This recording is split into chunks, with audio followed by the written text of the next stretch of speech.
네, 네, 저는 신재호 선교사입니다. 한국말로 뭔가 하려고 그러면 되게 어색합니다. 저희 우리 교회 뒤에 성도분들도 계시고, 왜 앉아 계신지 모르겠지만, 뒤에 계시고, 이걸 한국말로 준비하면서, 참 어렵다라는 생각을 하게 됐습니다. 그리고, 김익만 선교사님에 대해서 다시 생각하게 됐습니다. 야, 이거를 하시네. 이렇게 측식이라고 생각하시고, 야, 뭐, 저 사람은 저렇게 설교하지라고 생각하지 마시고, 네. 오늘 말씀 함께 나누도록 하겠습니다. 여러분들은 욥기를 좋아하십니까? 욥기 잘 읽으세요? 저는 어렸을 때부터 욥기 읽으면 마음이 어려웠습니다. 왜냐면 욥기를 아무리 읽어도 도대체 뭘 말하고 싶은 건지 잘 모르겠더라고요.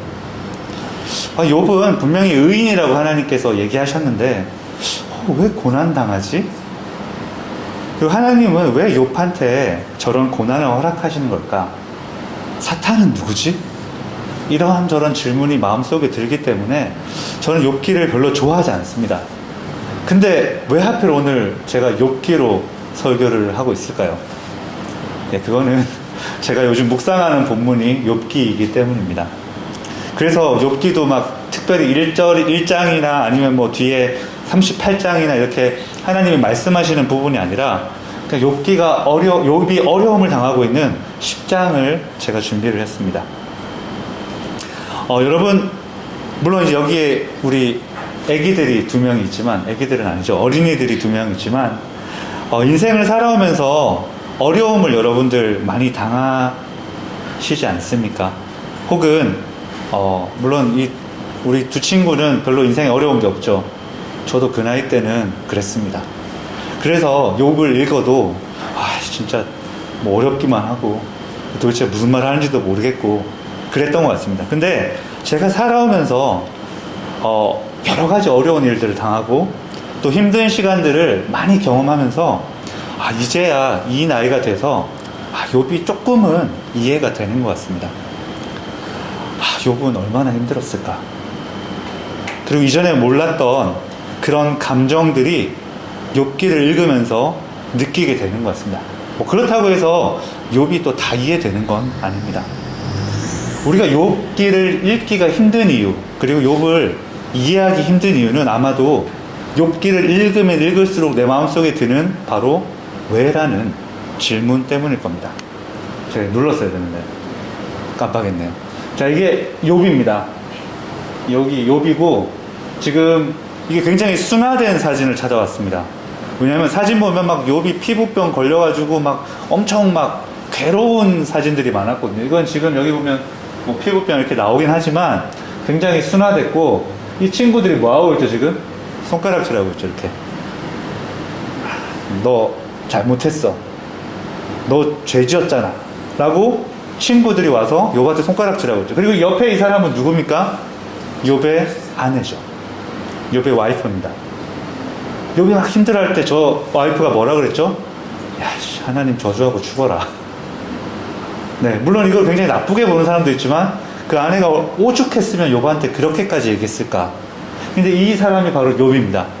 그렇기 때문에 욥기를 저희가 들을 때 진짜 왜요? 하나님 왜요? 라는 생각이 듭니다. 하나님 왜요? 하나님 왜요? 단말 왜요? 그죠? 우리 드라마에 많이 나오잖아. 왜요?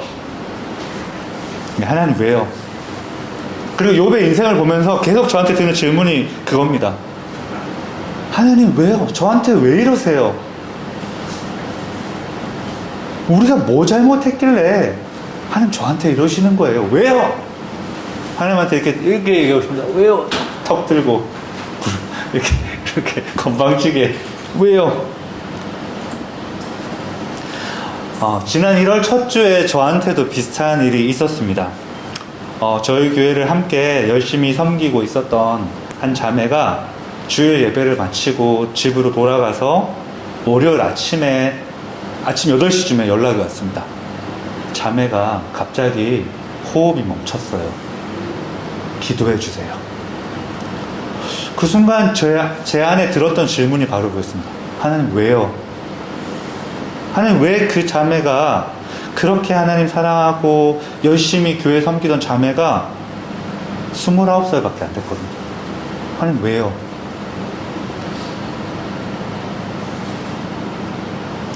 그리고 앰뷸런스를 부르고 그 다음에 제가 그 기도하면서 응급실로 차를 몰고 가는 그 순간에 수많은 생각들이 머릿속에 가득했습니다. 그리고 그 수많은 생각들에 공통된 질문을 보였습니다. 하나님 왜요? 하나님 왜 그러세요? 저한테. 이 자매한테 왜 그러세요? 이 자매가 뭘 잘못했다고 하나님 이 29살밖에 안 되는 자매를 벌써 이렇게 하나님 힘들게 하시나요? 그리고 그 자매는 5일이 지나고 하나님 앞으로 갔습니다. 응급실 앞에서 그 ICU죠. 그 ICU 앞에서 기다리면서 제 머릿속에 가장 많이 들었던 질문이 역시 그겁니다. 하나님 왜요? 하나님 왜 이렇게 이런 일이 일어나야 되죠?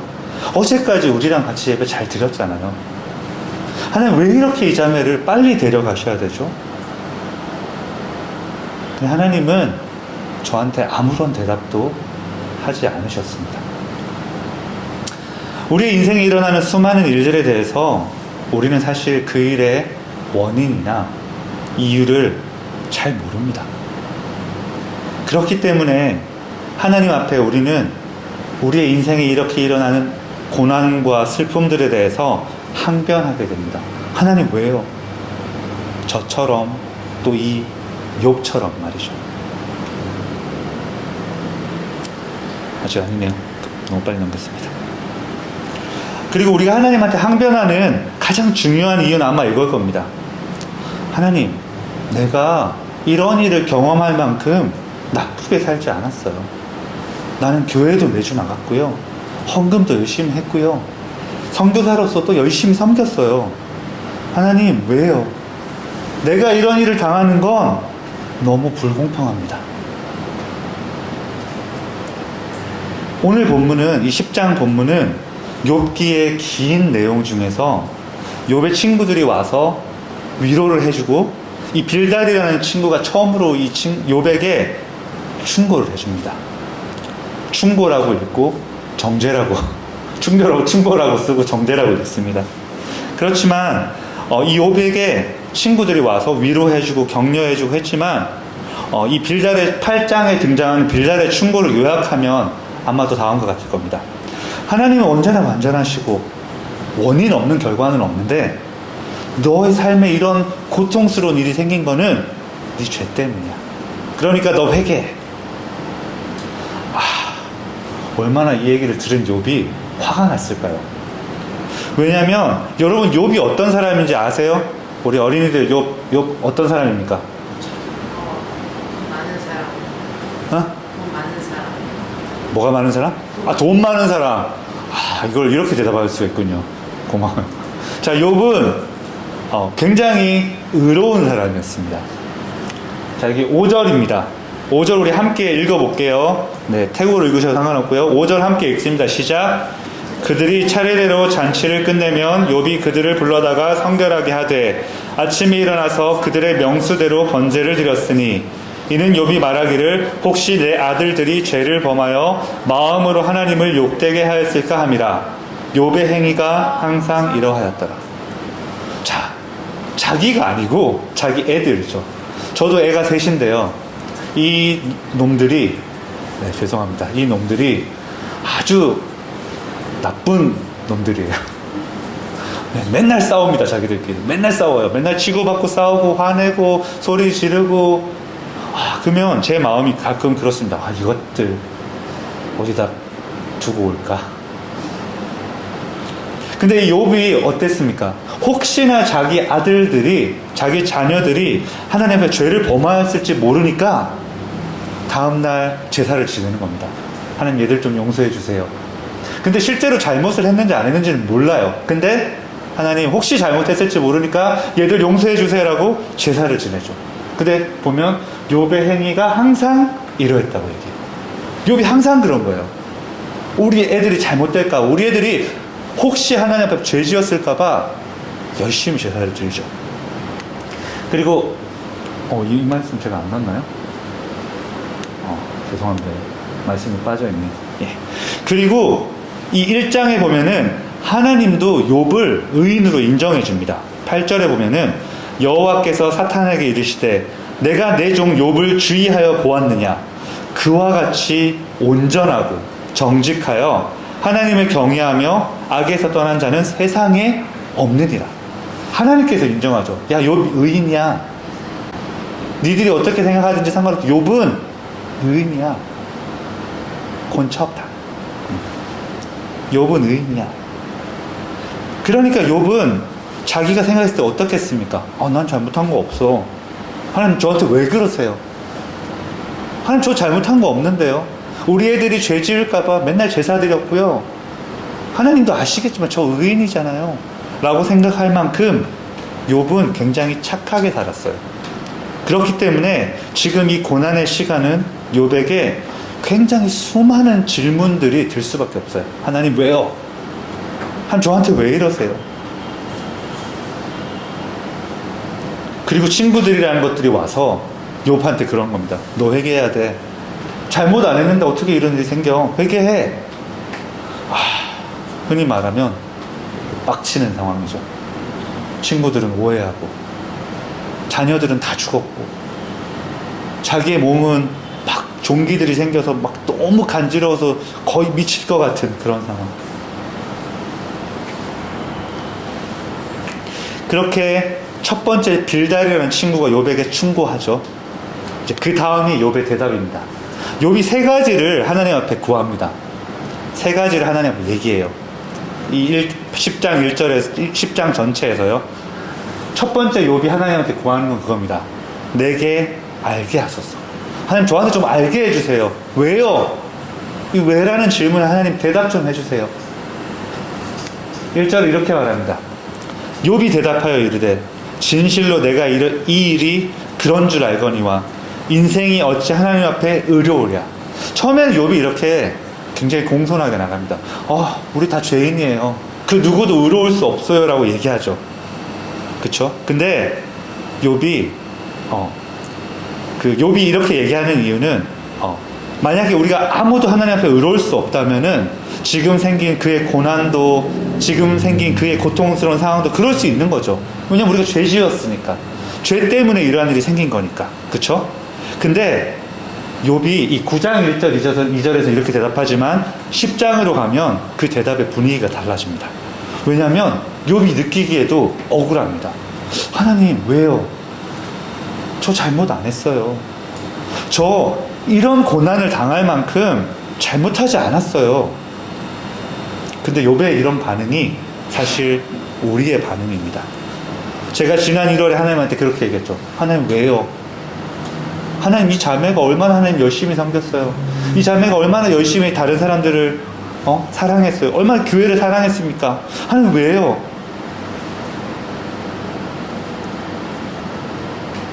때로 우리 삶에 고난이 다가왔을 때 우리는 이 고난이 왜 찾아왔는지 그 이유를 알고 싶습니다. 그래서 욥도 그렇게 하나님 앞에 요청합니다. 2절이죠. 이제 2절 같이 읽을까요? 시작.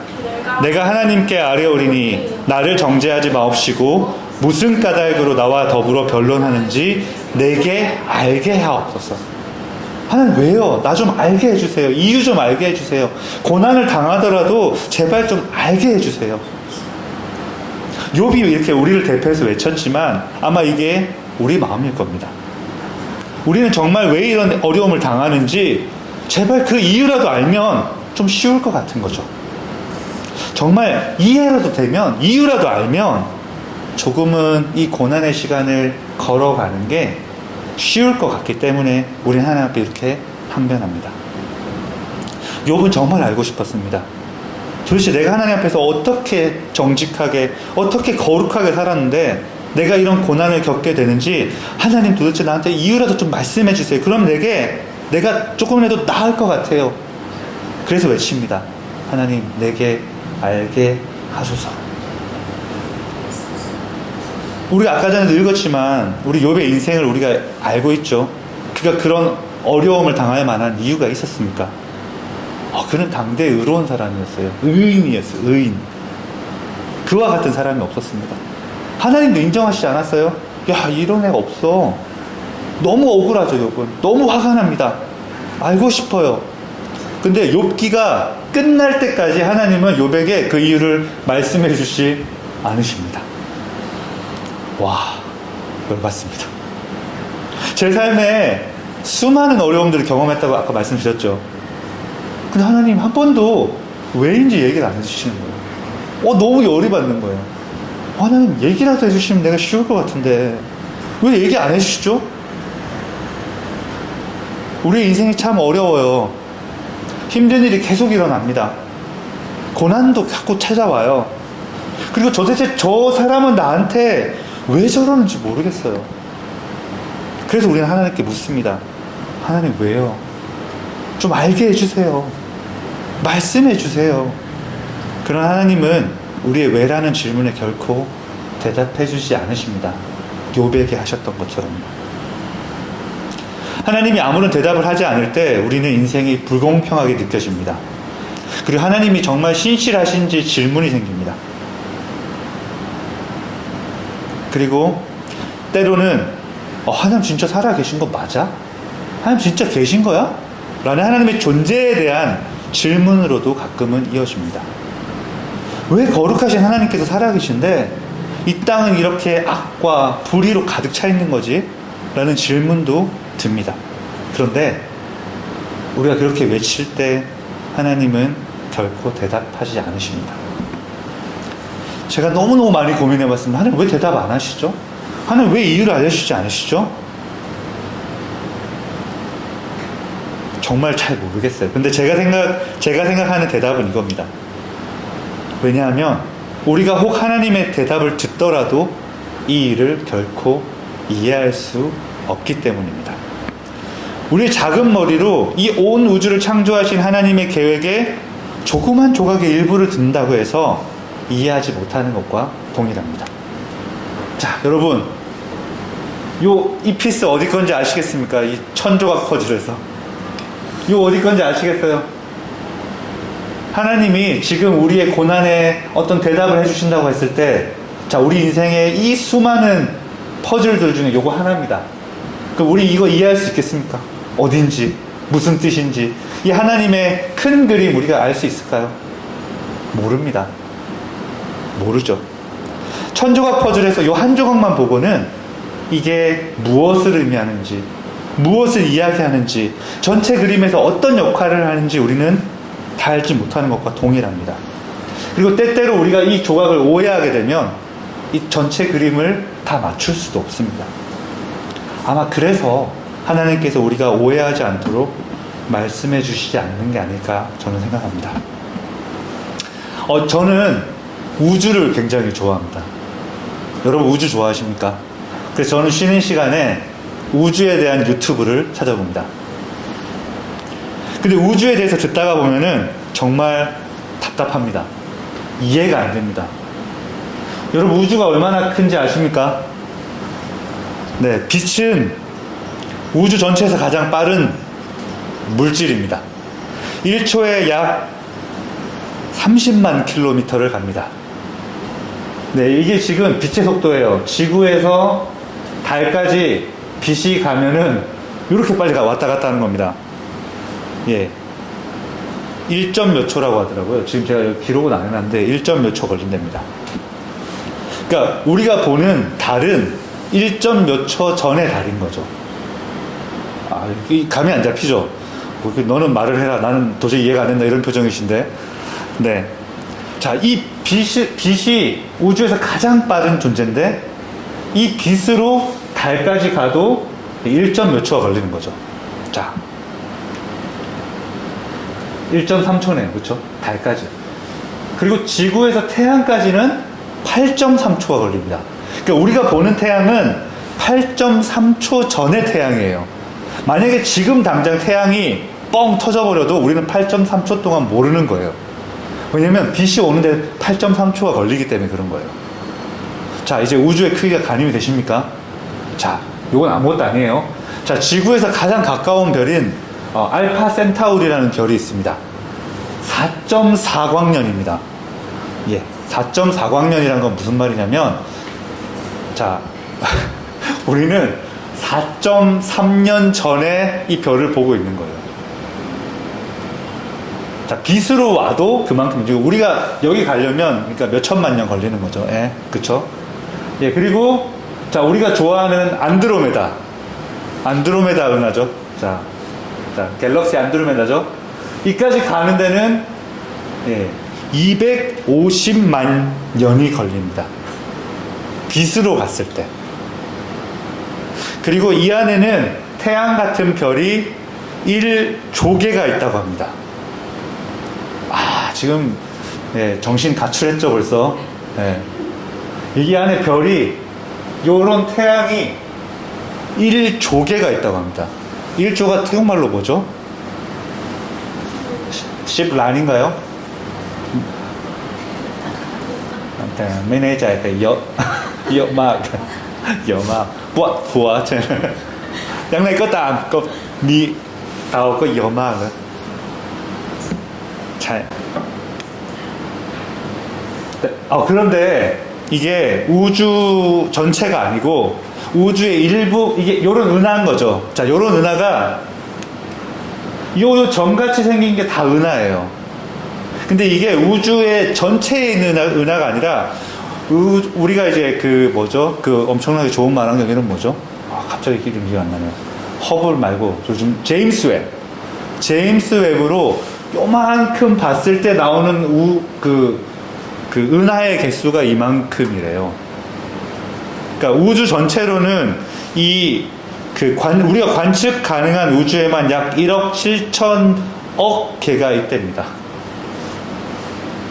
아, 뭐, 그죠? 그리고 여기서, 요 하나까지 거리는 약 250만 광년이랍니다. 그러니까 한마디로 우주가 얼마나 큰지 몰라요. 정말 제가 이거 이해하고 싶어가지고 숫자 가지고 막 했는데 결론은 제가 뭔지 아십니까? 아, 진짜 크네. 끝. 야, 이마. 발라요. 뭐 하여튼 아무리 설명을 하고 싶어도 제가 여러분들을 이해시켜 드릴 수가 없습니다. 왜냐면 제가 이해하지 못하기 때문이죠. 여러분의 머리로 이 우주가 가늠이 되십니까? 안 되시죠. 고맙습니다. 저 혼자 바본 줄 알았어요. 자, 다시 우리 아까 그림으로 돌아가 볼까요? 자, 우리가 보는 거는 요거 하나죠. 요거 하나에서 이 큰 그림을 우리가 이해 못하죠. 그렇기 때문에 욥이 하나님께 지금 외치는, 하나님, 저한테 좀 알게 해주세요. 이 고난의 우리가 왜 이 고난을 겪고 있는지, 이 고난의 이유 좀 저한테 설명해 주세요라고 말하는 이 질문은 사실 이 불가능한 것들을 이해하게 해달라고 말하는 것과 동일합니다. 물론 저도 욥의 심정은 잘 이해가 됩니다. 여전히 궁금합니다. 하나님, 왜 우리 자매가 29이라는 그렇게 아름답고 이쁜 나이에 하나님 데려가셨습니까? 자매가 섬겼던 수많은 우리 젊은 청소년 영혼들이 있는데 하나님 왜 벌써 데려가셨어요? 여전히 많은 질문들이 있고, 또 제 삶에는 왜 이렇게 어려운 일들이 자주 생기는지, 왜 제 삶에는 이렇게 저를 오해하고 미워하는 사람들이 있는지 여전히 잘 모르겠습니다. 정말로 이유를 알고 싶습니다. 그러나 우리는 들어도 사실 잘 이해가 안 됩니다. 왜냐하면 우리가 듣는 이유는 이 1000조각 퍼즐 중에 겨우 한 조각일 뿐이기 때문입니다.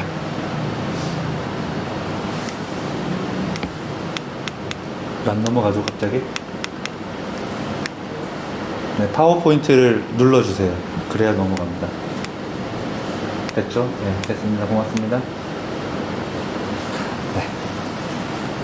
그렇기 때문에 우리는 물음표에 물음표를 가진 채로 이 땅을 살아가다가 주님 앞에 가게 될 겁니다. 우리는 우리 자신이 모를 수밖에 없는 존재임을 인정해야 합니다. 우리는 저 별이 어떻게 생겼는지, 저 별이 얼마나 많은지, 우주가 얼마나 큰지 사실 아무것도 이해하지 못하는 사람입니다. 그렇기에 우리가 고난의 시간 중에 더 확실히 붙잡아야 될 사실은, 왜 넘어갔죠? 네. 내게 알게 하옵소서라는 질문이 아닙니다. 오히려 우리의 고난 가운데 하나님께서 여전히 지금도 함께 하신다는 사실입니다. 여러분, 이해되지 않는 고난 중에 혹시 계십니까? 괜찮습니다. 이유를 몰라도 괜찮습니다. 우리가 한 가지만 알아야 하는 것은 욥의 고난 중에도 하나님께서 여전히 욥을 지켜보시고 여전히 함께 하셨던 것처럼 우리의 고난의 시간에도 우리 하나님께서 여전히 우리를 지켜보고 계시고 우리와 함께하고 계신다는 사실입니다. 두 번째는 우리 욥의 요청은 그것입니다. 기억하옵소서. 9절입니다. 이게 9절은 안 나오나요?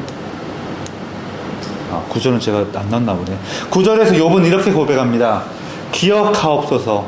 주께서 내 몸을 지으시기를 흙을 뭉치듯 하셨거늘 다시 나를 티끌로 돌려보내려 하시나이까. 욥의 기억하옵소서라는 외침은 고난과 어려운 시간 중인 우리가 할 수 있는 말임은 틀림없습니다. 아마 이렇게 얘기할 수 있겠죠. 하나님, 잘 모르셔서 그러시는 것 같은데 제가 누군지 아시죠? 제가 그동안 얼마나 열심히 살아온지 아시죠? 하나님 좀 기억해 보세요. 제가 얼마나 열심히 충성했는지, 제가 얼마나 열심히 다른 사람들을 섬겼는지, 제가 얼마나 많이 헌금했는지 하나님 좀 기억해 보세요.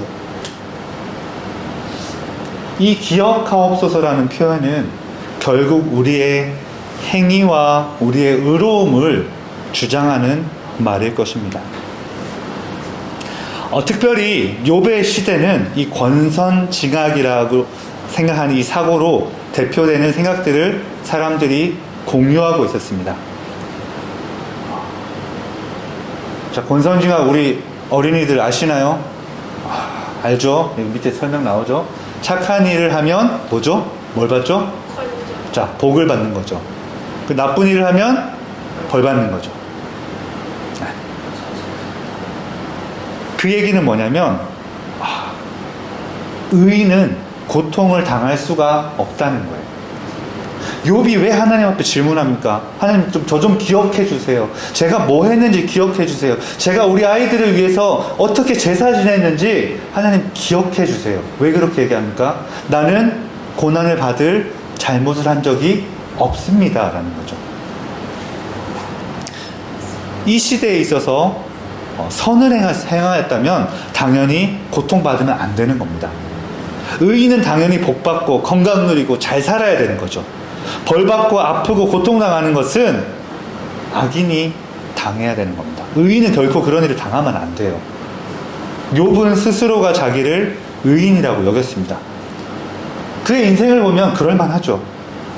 그는 권선이라는 영역에 살고 있는 사람이었어요.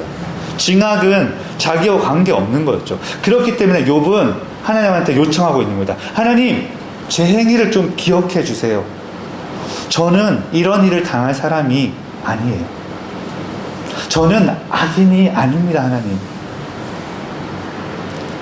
물론 하나님도 그를 의인으로 인정하셨죠. 아까 1장 8절 저희가 읽었죠. 그러나 성경은 우리에게 말합니다. 자, 이 10절 읽을까요? 로마서 3장 10절 짧으니까 같이 읽겠습니다. 시작. 기록된 바 의인은 없나니 하나도 없으며. 욥은 자신을 의인이라고 여겼죠. 근데 성경은 뭐라고 말합니까? 의인은 없나니 하나도 없으며. 욥이라고 해서 우리가 정말 달랐을까요?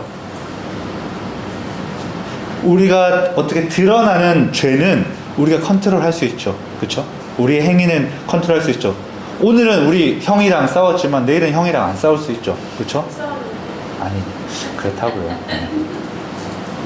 자, 그러면 네, 미안해요. 거기를 예로 든 게 아니었는데 그렇게 말할 줄 몰랐네요. 네. 자, 우리 행위는 우리가 컨트롤할 수 있죠. 근데 우리 마음과 우리 생각은 어떨까요? 욥이라고 해서 생각으로 짓는 죄와 마음으로 짓는 죄에 대해서 과연 자유로울 수 있었을까요? 그가 정말로 사랑했던 게 하나님 한 분이었을까요? 자, 우리 어린 친구들 잘 모를 수 있는데 우리 어른들은 잘 압니다. 우리가 소유가 넉넉해지면 우리의 마음도 넉넉해지지 않습니까? 죄송해요. 타라오미 응원 여ก็ใจกว้างใช่ไหมถ้ามีเงินไม่พอก็ใจแคบ เช่นเดียวกันนะครับเช่นเดียวกัน 우리가 욥이 사탄도 그 부분을 얘기했었죠. 하나님, 그가 까닭 없이 하나님 사랑했겠어요? 하나님 이 모든 거 다 주셨으니까 욥이 하나님 사랑하는 거 아니에요? 우리가 욥의 마음에 들어갈 수 없기 때문에 다 이해할 수는 없지만 같은 인간으로서 그의 연약함은 사실 충분히 이해할 수 있을 것 같습니다. 그도 남자였고 그도 소유가 넉넉한 사람이었던 거죠. 우리가 권선의 영역에 살고 있다고 생각하면 우리는 언제나 이 고난의 이유가 필요합니다. 하나님 왜요? 내가 뭐 잘못했어요? 하나님 기억 좀 해보세요. 하나님 난 이런 고난 받을 만한 사람 아니에요. 하나님 모르세요?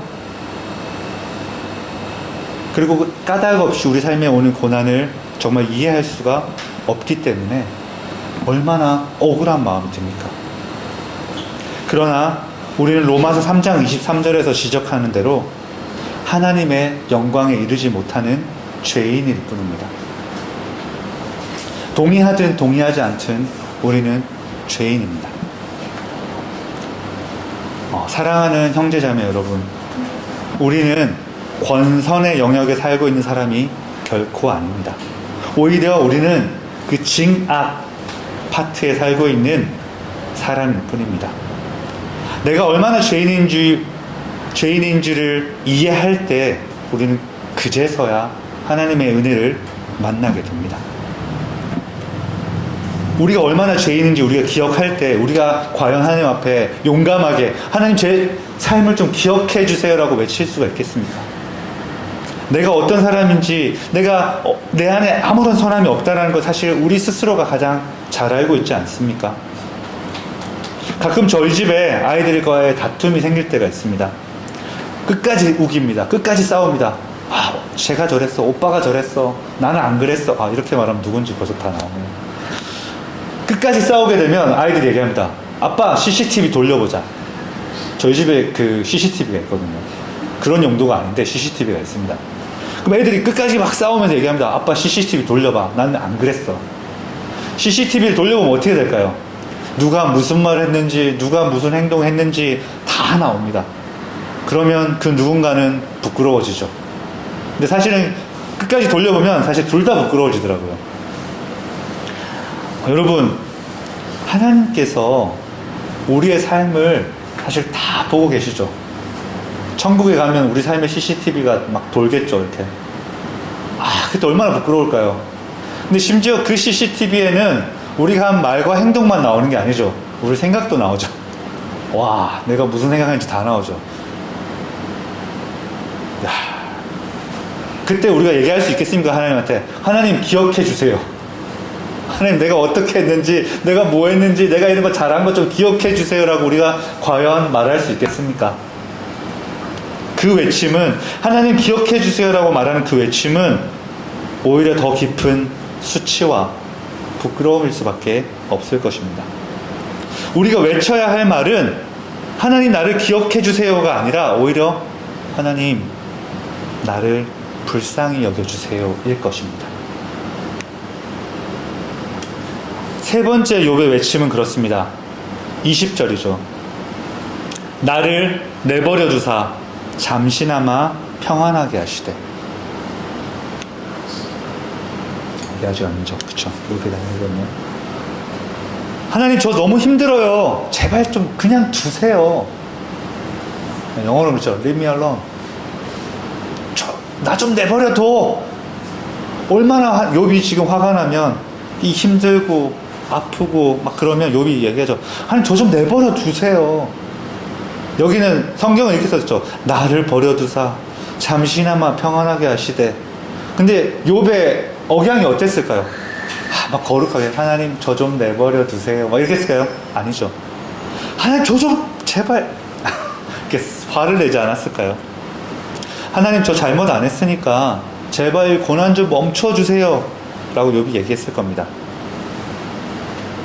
욥의 첫 번째 요청 기억나시죠? 하나님 제발 이 고난의 이유를 좀 알게 해주세요. 두 번째 요청 뭐였죠? 하나님 내가 어떻게 살았는지 좀 기억해 주세요. 근데 욥은 여전히 왜인지도 모르고 하나님 대답도 안 하시고 그러니까 이제 부정적으로 말하죠. 하나님 저 좀 내버려 두세요. 힘들어요. 저 좀 쉬게 해주시면 안 될까요? 여러분 욥의 이 모든 요청이 이해가 되지 않습니까? 우리가 고통의 시간, 고난의 시간, 힘든 시간 경험할 때 어쩌면 우리가 하나님 앞에 항변할 수 있는 이야기들 아닙니까?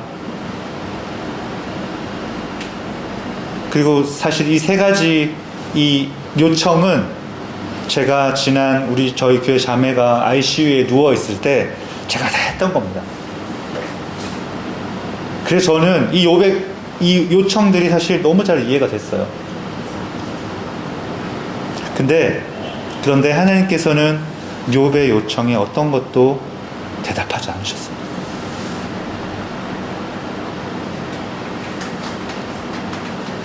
여러분들이 지금 깨달아야 할 한 가지는 여러분들이 이 천조각 중에 이 한 조각을 쥐고 있다는 겁니다. 그렇기 때문에 우리가 해야 될 고백은 바로 내가 모른다는 겁니다. 겸손을 가장하는 게 아닙니다. 정말 내가 모른다는 겁니다. 우리는 의인의 삶에 왜 이런 고난이 찾아오는지, 정의롭고 공의로우신 하나님이 살아계심에도 불구하고 왜 이 땅에는 여전히 이런 불의와 악이 존재하는지 우리는 모릅니다. 욥기 전체를 읽어봐도 우리는 여전히 모릅니다. 하나님이 대답하지 않으시는데 우리가 어떻게 알 수 있겠습니까? 욥기 38장부터는 하나님이 욥에게 대답하십니다. 근데 하나님은 이 욥의 세 가지 외침에 아무런 대답도 해주지 않으셔요. 그리고 하나님은 하나님 자신에 대해서 욥에게 이야기하십니다. 우리가 성경을 통해 알 수 있는 것은 고난의 이유가 아닙니다. 성경을 통해 알 수 있는 것은 바로 내가 누구인가와 하나님은 누구이신가 뿐입니다. 성경을 통해서는 우리가 얼마나 악한 존재인지를 알게 됩니다. 우리는 죄인일 뿐입니다. 겉으로는 얼마든지 거룩하게 보이고 얼마든지 멋있게 사는 것처럼 보이게 하면서도 우리는 얼마든지 악한 일을 추구할 수 있는 사람들입니다. 로마서 3장 9절에서 18절 우리 같이 읽어볼게요. 태국어가 먼저 있고 한국어가 나오는데 한국어를 읽을게요. 자, 시작.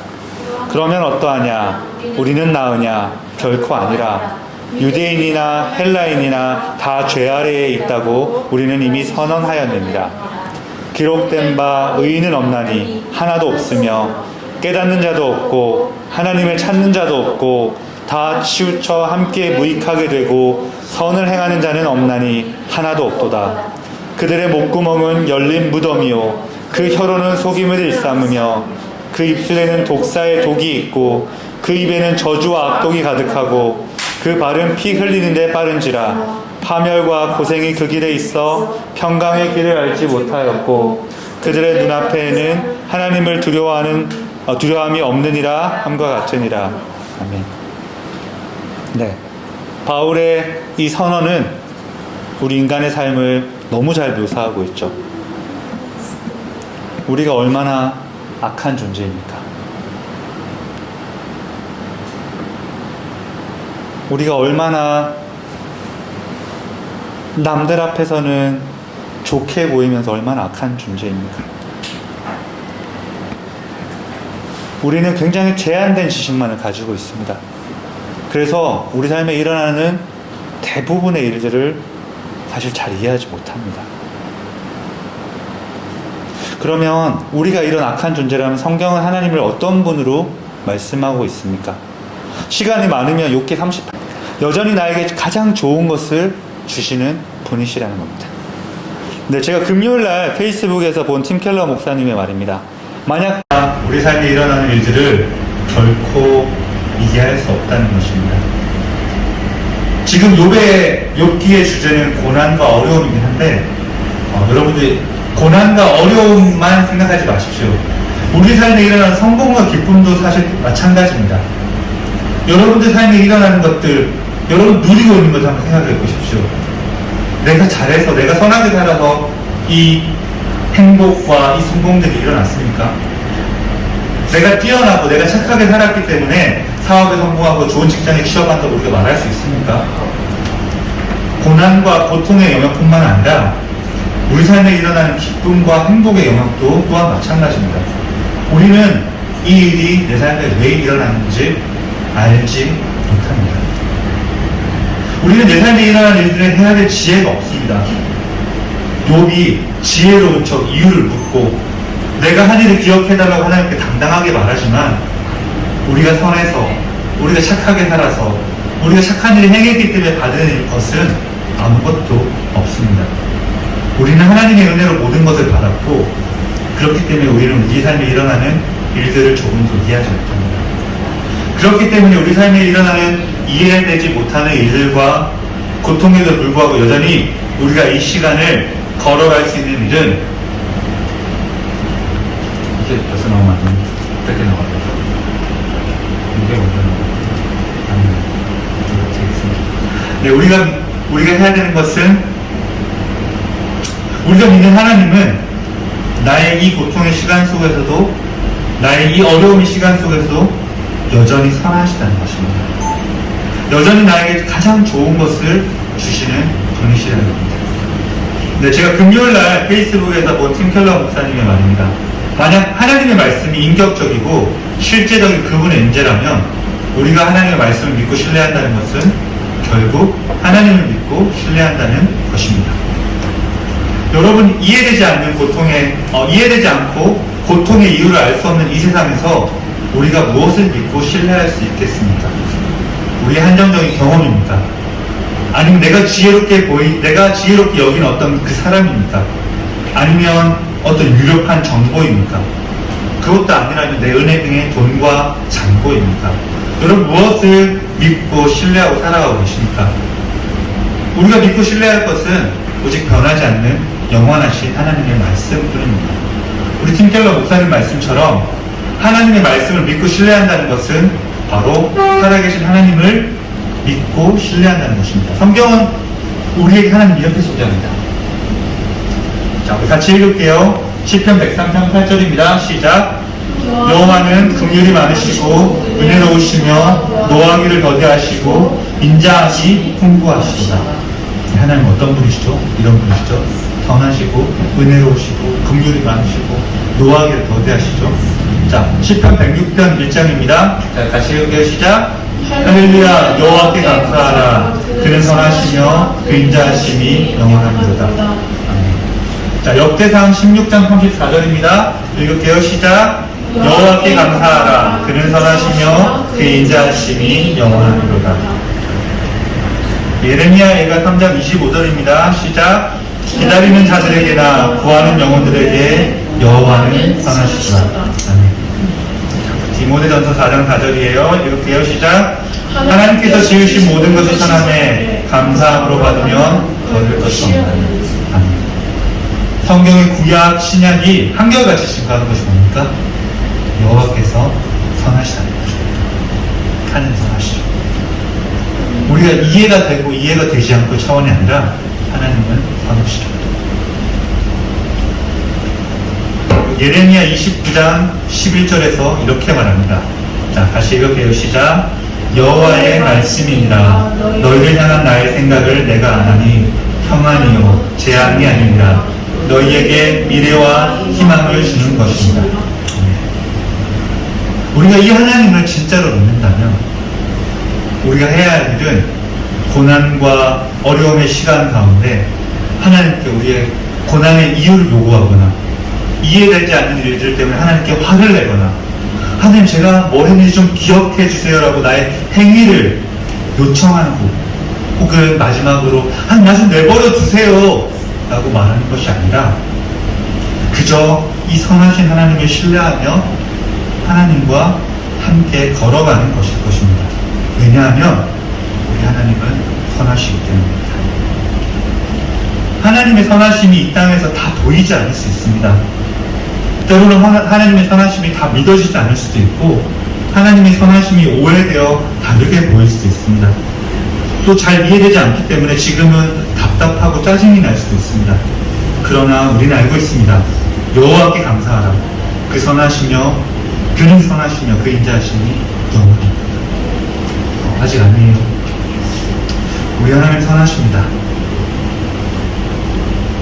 그래서 오늘 설교의 제목이 바로 이겁니다.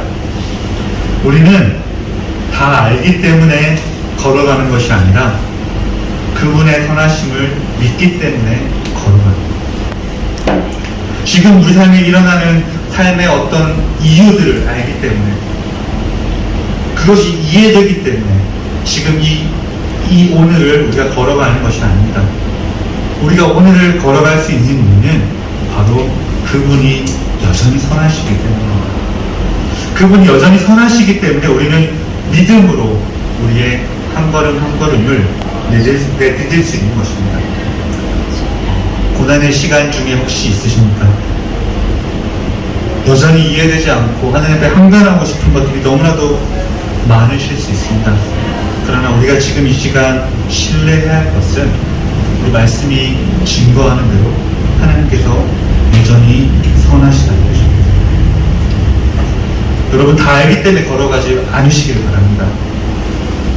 우리가 그분의 선하심을 믿기 때문에 오늘을 걸어가실 수 있는 여러분들이 되시기를 우리 주님의 이름으로 이렇게 축원합니다. 함께 기도하겠습니다.